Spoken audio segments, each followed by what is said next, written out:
Are you lost amidst a blizzard of digital marketing information? Are you looking for the most effective way to get in front of the pack using your own expert knowledge? Or are you striving to become an industry leader online? Come in from the cold and join us inside the Igloo today, the #1 content marketing show for peeps who like winning. Each episode of Inside the Igloo, you'll get the inside scoop on what's working and what's not in the world of content marketing from global leaders in the game. Inside the Igloo, we interview the experts who will offer strategy, advice, tips, and tricks that'll set you on a path to branded digital leadership in your field. Inside the Igloo. Stop fighting the icy winds of confusion. Step out of the storm and come in from the cold. Warm up with expert knowledge inside the Igloo, the #1 content marketing show for peeps who like winning with your host, Wes Ward. Inside the Igloo.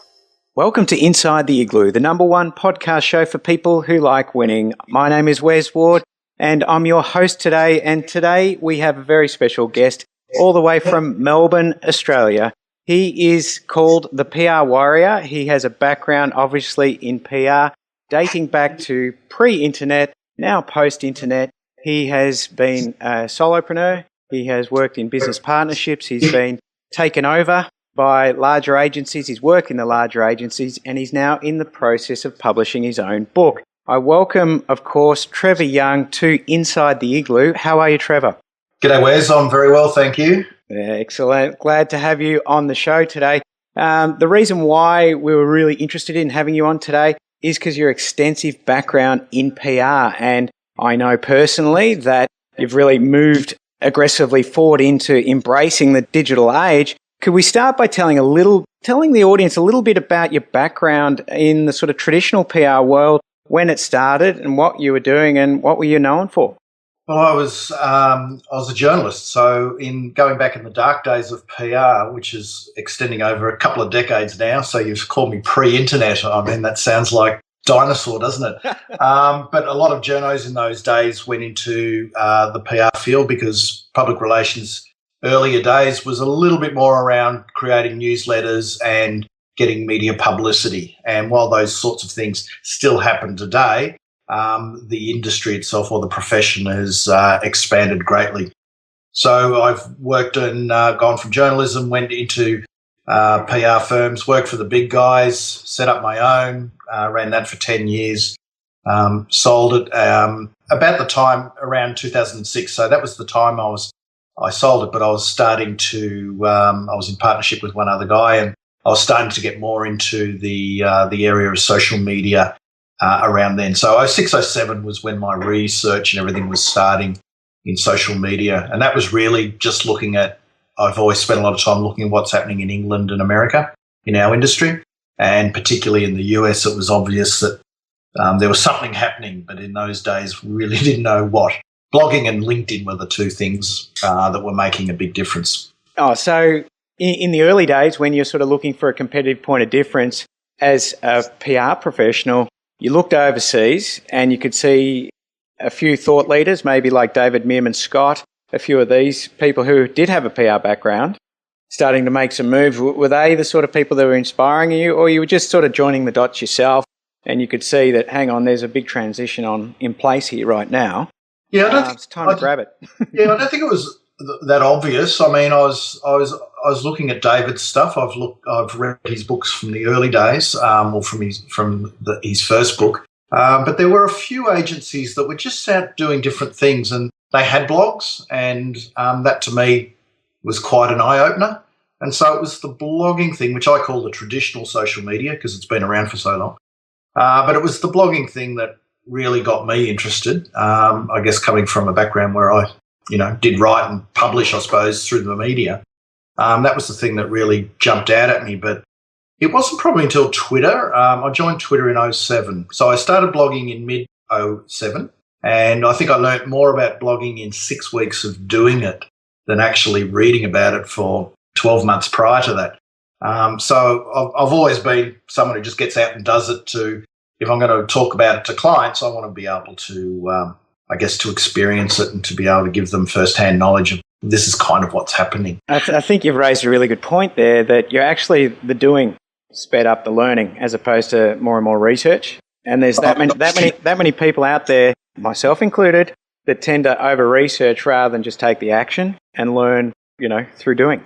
Well, it's a bit like swimming, isn't it? I mean, you can study swimming all your life, but until you jump in the water, you're never really going to learn. And I kind of feel it's a bit like that, because you learn by making mistakes. You might do an article that just didn't go right, or you wrote a post that really worked. And I remember doing a post about, these are books that I read, and David Miman Scott was one of those. And I put down these list of books, and then all of a sudden these top authors in the world in my space comment on the blog and say, thanks very much, that's really cool and all of that.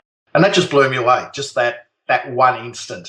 That's when it hit home very quickly that, you can reach anyone in the world. And then that's the exciting thing with this whole digital paradigm, is that, you can have a direct connection with your audience. And I think that, for me, is the most exciting thing. You can go and advise businesses and brands, or do it yourself, that you can get out there and have a one-to-one relationship.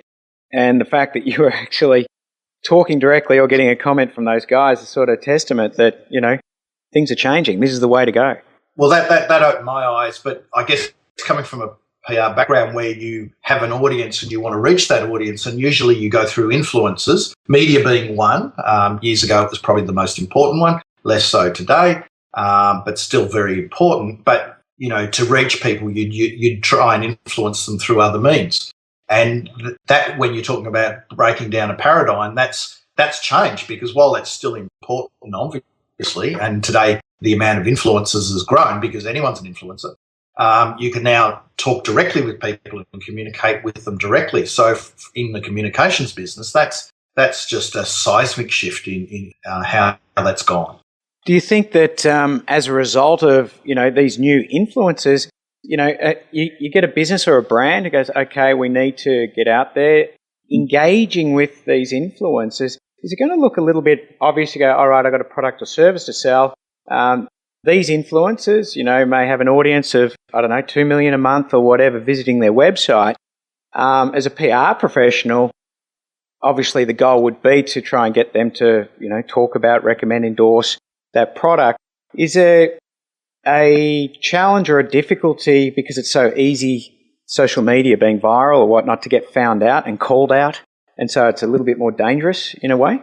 Oh, I think no, only if you're doing the wrong thing. When I was saying influence, it's really, the media is an influencer, so you need to go through the media to reach someone. Yep. When I'm saying anyone's an influencer now, it literally is. I think we tend to, in marketing, we tend to say we want our customers, we want to talk to our customers and everything. And we focus on customers when, in all likelihood, and depending on your business, most people you're dealing with, most people won't be your customers or potential customers. They just won't be. But they have the ability to influence potential customers. So obviously I have to speak generally there. Of course. In terms of using people and getting found out, I'm not saying using them in a bad way. I'm just saying developing relationships, and it might be a blogger. So if you're talking about, is it a blogger? Is it a blogger that's relevant and in your space? Are you giving them an experience and bringing them, say you're a new hotel and, you have a bloggers function get together, and you into the hotel, you might have a speaker, might even do a workshop and have them there, and they're tweeting and blogging from that workshop.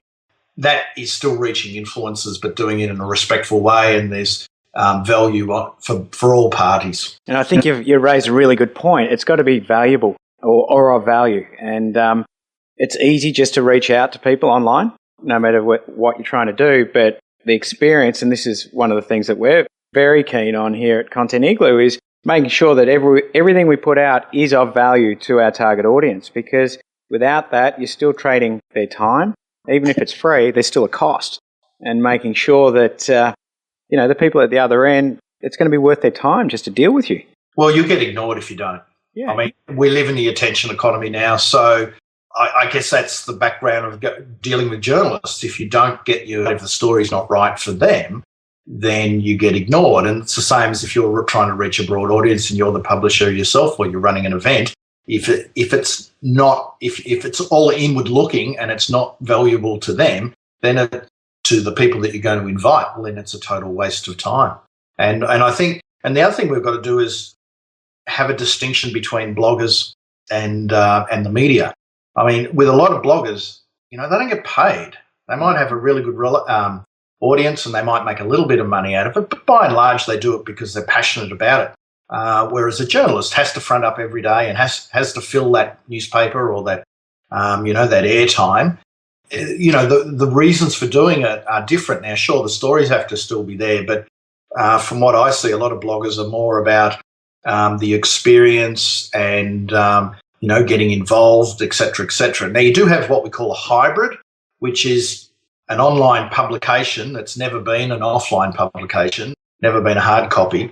And it might be started by journalists or people with media experience, but it's got the heart of a blogger and it understands the people behind it, understand social media, etc. So there's sort of called a hybrid. So you'd have the bloggers that are people that are just doing it on their own and they might blog once or twice a week and really bootstrap their audience. And then you get the hybrids, which is, it's probably more like an online magazine. And you've obviously got the traditional media as well, and their online versions, and they're all different. And so in the PR world, and then brands, if they're going to communicate with these various outlets, have got to understand the differences between them, what drives them, what's the relevance, what do they talk about, all of that. All of a sudden, in our industry, we used to have to know how the newsroom works in a TV network, what constitutes a good headline, all of that sort of stuff. And we need to know all that now, but we also need to understand how does WordPress work and, how fast can Twitter go and all of these intricacies of social media and to be able to know all that stuff.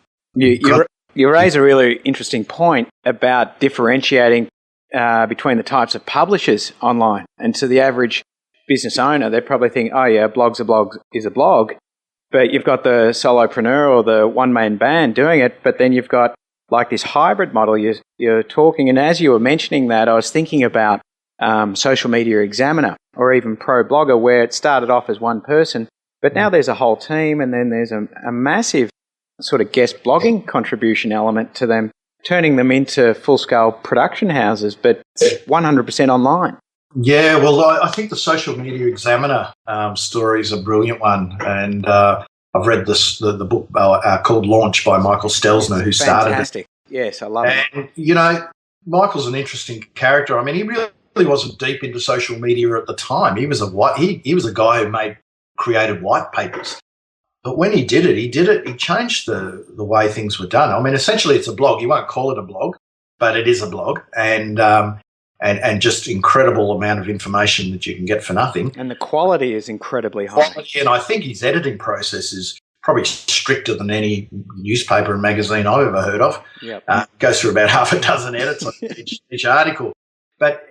And so he's always done that from day one. His idea was to get, the top people in their area to contribute. With the aggregation of it, we're all going to get a much bigger audience, and he was right. And he turned that into, I believe, $1 million business within a year. Yeah, he's done an incredible job, and it just goes to show that there's a business model within a business, and when you start looking at traditional businesses, if they can manage to become publishers, because if they're getting the advice to have a website and engage and tell the story, they're effectively publishers. But with that comes a responsibility to publish at a regular interval, but also getting that quality in the systems. And I think that's one of the biggest challenges in this game is that consistency, which is supported by the systems to generate that. And obviously with Social Media Examiner, their quality is phenomenal as well. Yeah, and I guess if I look overseas and I look at the companies that are becoming their own publisher, and you're probably not going to get a better example of someone like Hubspot.com. Yeah. Yep. And once again, their quality is fantastic, but they invest money in it, but they don't invest money in advertising. So they attract. If the older model was, and to a degree it still works, but getting harder and harder. You're pushing your message out, you're interrupting people, you're spending more and more money because the costs are going up, but reaching less people. And those people that you are reaching, are they actually listening or watching or reading versus be interesting and attract people to your brand because you're relevant and you're interesting. It's a totally different mindset. Absolutely. So it begs the question, what does this mean for a traditional old school PR agency? There may be businesses out there that are, they don't really understand the online space, and what's worked in the past is, we'll either do some advertising or we'll just use our regular PR firm and they'll get some, some stories placed for us. We get a bump in sales inquiries. What does that mean for both that business owner but also the traditional PR agency that was supplying those services? Yeah, let's probably unpack that a little bit and look at just at the PR firms first. Like in any industry where you've got change, you're going to have those at the forefront of it and those that aren't, and that's pretty much with any industry. Luckily, in the PR industry, it's funny. On one hand, it's really conservative and traditional, but on the other hand, it's not. It's very forward thinking. So, as I said, when I looked overseas, what was going on around mid 2000s, it was the PR firms well and truly in advance. And when I look at Australia and the take up in this space, it's been in the marketing services area. It's been the PR firms that have been really in the forefront. This is of social and content. I'm not talking about doing digital banners or anything like that. And so you're going to have it's probably the bigger agencies that are the multinationals are at the forefront because they have the luxury of having the US counterparts and the UK counterparts already doing stuff. So that's really, really good because they can learn. And I know a number of agencies where I've worked at Edelmen, and everyone's taught. Everyone in the agency is taught. Well, this is the very interesting point you make, because we touched on this in a previous episode that you and your partner were actually bought out by Edelmen. Is that correct? We merged our business. We'd been going for 18 months. We merged it with Edelmen. There was a great opportunity. Edelmen was undergoing some tremendous change. They've got a great philosophy around social. One of the big agencies doing it. Richard Edelmen, who's the CEO, was one of the first, if not the first, CEOs of a major marketing services company to be blogging. Right. And in Sydney, they'd put together a really good digital team. So we merged our business with the Melbourne office because they were doing some exciting things, and it was good to get into the cutting edge of what was going on in an agency where I hadn't been in a multinational for quite some time. So I've spent the last 2 years with them, just only recently going back out on my own to do some more, probably skewing a bit more in publishing and content these days. What you touched on something there about their philosophy, and obviously we're talking about a global agency here, so they've got to be quite far-sighted about the trends and strategies. What's the Edelmen philosophy towards social media, and how does that affect their client base, and what are they doing for their clients to help in that area? Yeah, well, I mean, and if I look Australia and overseas and everything else that they're doing, when I was there, I was able to tap into that knowledge around the world. But they've got some of the big players in the world are with Edelmen, a guy called David Armano. Some people might know Steve Rubell. These are really respected people. But their philosophy, I mean, and that, probably the same as any good PR firm too today, is that it's not just social as an add-on. It's imbued across everything you do. So, you get consultants and practitioners who look at the communications issue or the campaign that needs to be done. And, it might be face-to-face, it might be through the traditional media, might be using bloggers, might be using social media and creating content. So there is no delineation. And the good PR firms, of which Edelmen is one, the good PR firms see it that way. Now, you're going to have PR firms, smaller PR firms that have, an owner who's very big in social and content and loves the space. They'll be driving that agenda within a smaller agency. And then you get those other agencies that are really just happy to stick with what they've always known. They probably do really good media relations, but will they be able to do campaigns that integrate social, understand SEO, be able to do a lot of other things? They might struggle a little bit in the future if clients are wanting that.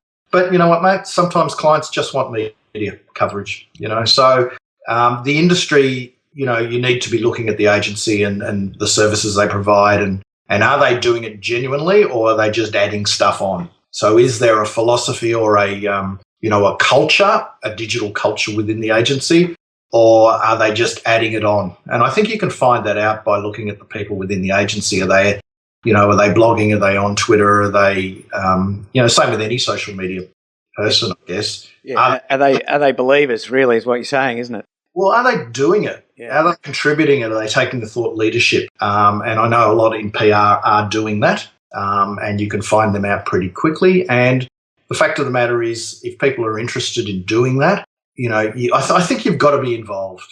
I think to be advising in this space, you need to be involved. Couldn't agree more. The second half of that original question is, what does it mean for the business owner who might have been doing it that way? They're presented with the choice of potentially doing it themselves in terms of publishing and starting to generate their own direct relationship with their marketplace. A lot of people will just throw their hands up and go, it's too hard, or there's too much change. I don't know who to trust, who to believe, what information's coming. Why can't we do what used to work? I'm sure it will in certain markets. What's in it for them? Do you think the new breed of PR agency is there to help to expand their possibility further, or just advise them on how to do their new role of publishing better? Well, I guess it depends on the size of the business. If you're going to be at the smaller end, you might have to, it costs money, manpower to use an agency of any size. So where PR is going to be good, or a strategist, is someone who can help you with maybe even developing a strategy across all the platforms, and then you might end up doing it yourself. But I think if we're looking at the big companies, well, the big companies obviously will benefit from having a PR firm that can join the dots for them. Mm-hmm. I think that's the hard part. Otherwise, they run the risk of social being left as an add-on, and I don't think that's the way to go. I think PR is a discipline whose time has come, and I'm a fervent believer, as is Richard Edelmen, by the way, is that PR should be leading the marketing communications within an organisation. Yeah, I think it's a ripe opportunity for those leaders in PR to really reinvent themselves in a way, but not learn anything new. Do what they've been trained to do, but just applying it to a different medium in a way. Well, I think you're 100% right there. I think it's I look back at what we're doing. I look at what we're doing now and what I used to do. And as I said, I used to do it, newsletters, and I used to do video, but it used to be so hideously expensive that not many people would do it. So PR people are used to creating content, and they're used to, two-way interaction with people. It's just now we've got the tools to do it really cost effectively and smart. So we are only doing what we always have done, albeit with the technology edge. When you were talking a bit before about the companies doing it themselves, or the smaller businesses, I think there's the opportunity to really do that. To either, how much do you outsource? I'm a bit of a believer with particularly smaller companies to learn more and in terms of the social media participation, to do it themselves. When it comes to content and content development, it's got to come from, that you might be an organisation or a smaller business, but the passion and the knowledge and the expertise is within the organisation. So whether you do it in-house or whether you outsource it, it's still got to come from your heart. You've got to have the voice. It's your voice, it's your spirit, it's your expertise, all of that. You just might need some people to maybe help you write it. So you might bring in a copywriter or a journalist, or, bring in someone who can film you and all of that. So there's nothing wrong with doing that. Outsourcing Twitter and everything for a smaller business, it makes more sense for them to be doing it in-house. Probably the one thing you would outsource would be to get the expert in to do the planning and the strategy and setting up the ongoing plan to create, the value proposition, to get the voice out there. The actual doing could be done in-house, or the bulk of it. Doing could be done in-house. I'm just thinking about some of the people that I know. I mean, I know businesses that are doing it in-house and making time for it. And then I know those that they just haven't got time. It's going to be different for every business. You're 100% right. I think you bring in someone to assist you with the development of the strategy, and it's probably part training, part consulting now. It's a little bit less of all the execution, just bring in the execution. Yeah, I agree. Yeah, absolutely. I find myself that I'm doing more planning and advisory than actual execution for clients. They get an idea of how to blog, but what's their schedule, what's their hook, what's their angle, all that, and the production of that needs to be planned, and that's where they need help. 100% right, and also an objective voice that can can help you. That's not a good yarn, or you.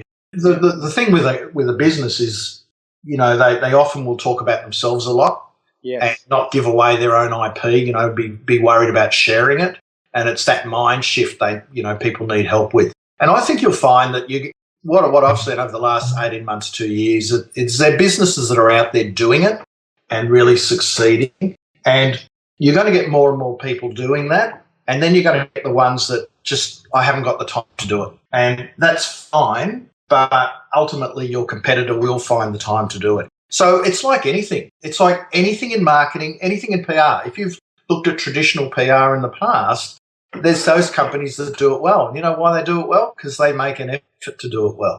Some other companies make an effort to do grassroots marketing really well. So those that do it well and put the effort in to learn and to experiment and to fail and then try again and improve, they're the ones that are actually going to work. This is the great opportunity of the great audience shift, that the ones that do experiment, and I'm talking now to the business owners and the marketing managers of businesses, that it's better to try and fail, baby steps, than not do it at all, because your competitor will be doing it, and your audience expects leaderships, and leaders will be doing this. And so that's my analogy, is that the marketplace already expects you to be there if you're a leader, and you're not going to get a leader without trying stuff. Well, 100% right. And I guess the thing is too, is you've got to be known, you've got to be liked, you've got to be trusted. People do business with those people. They've got to know you, they've got to like you, they've got to trust you. And I think the tools today enable us to add value, to get known, to be search engines find us, and to do that. But you build trust by adding value without the expectation of anything in return. Absolutely. Now, Trev, things have changed a little bit. You've moved away, like you said earlier, from the big agency of Edelmen, and you're now out on your own. I do believe that you're in the process of writing a book. Can you tell us the background to how this came about and what it is about, and when can we expect to see it on the bookshelves? It's called Micro Domination, and that's the title of the book, but the subheading, like a lot of these books today, has a long subtitle, which is How to Leverage Social Media and Content Marketing to Build a Mini Business Empire Around Your Personal Brand. And it's really, I was looking at people like Darren Rouse, pro blogger who you mentioned earlier, Chris Brogan, Gary Vaynerchuk, Mari Smith, Marie Forleo. There's a whole stack of people who are very big in their niche, and they've created their platform and they've developed their personal brand on a global scale, a lot of these people, and they've got these multiple arms to their business. And there was just sort of a growing trend, and what I've probably tried to do is, I hope I've done, is join the dots to all this. So it is looking at how, using these people as examples, but how people can today, you develop your platform, you grow your brand or your personal brand, you then build your business, and you have multiple arms. So it might be you're a speaker, trainer, coach, you might have information products, you might create other sorts of products, you might do promotions with people, but you're running virtual businesses, and how these people are doing, the characteristics that they share, and then how you too, the reader or the potential micro maven, as I call them, can follow this path. I think it's an important point that, a lot of this is not to become famous for the sake of being famous. There are actually business models behind it. That growing your own audience is the first step, but what's the business model that's going to support all that activity? And I think, the Gary Vaynerchuk was a really classic example, where he had a wine store in New Jersey. Correct. And he was just publishing consistently every day. And I just remember reading his case studies years ago that one thing he never did was not publish every day. If he was going to go away for a few days, he did 4 episodes and put them in the bank, and made sure he published like a TV station and never let his audience down, and grew it. And that wine library, that wine store, was just selling tens of millions of dollars over the internet. Crazy stuff. And he's a little bit different than most too, because he was successful beforehand. He didn't really need to do this. He just did it. And And I suppose a lot of these guys, when they first started, it's all about passion and sharing and this desire to do that. It was doing it. They were, they built momentum, and it's only now they're probably, the last couple of years where they've started to reap the rewards from it. But when they first started, a lot of them, they didn't know what a blog was. Half of them, they were experimenting and learning from each other and sharing their their key learnings and their knowledge, and it's all out there on the net. So in terms of research, I've probably listened to hundreds, thousands of interviews with people, and it was literally joining the dots. And I guess from my perspective, I was known in the PR industry, because I was running agencies, and I've just sheer fact been around for a long time. But from once I started blogging and expanding upon PR and into social and other areas, I got asked to speak, and then I started speaking, and now I speak professionally. I've got an agent. I end up book deal.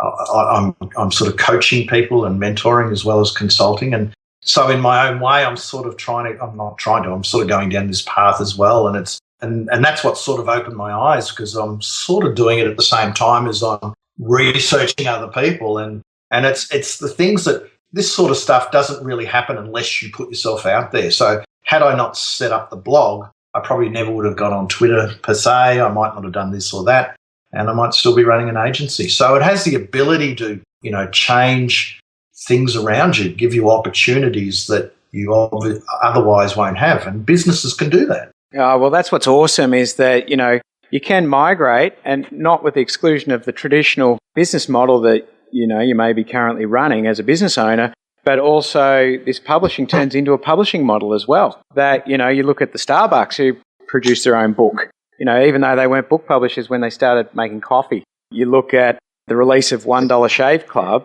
which I just love that video. They've actually just launched in Australia today. So there's a model where they're just shipping razors, but they're really publishing as well, and that's their marketing channel. This has been really, really cool, Trev. When do we know when the book's out?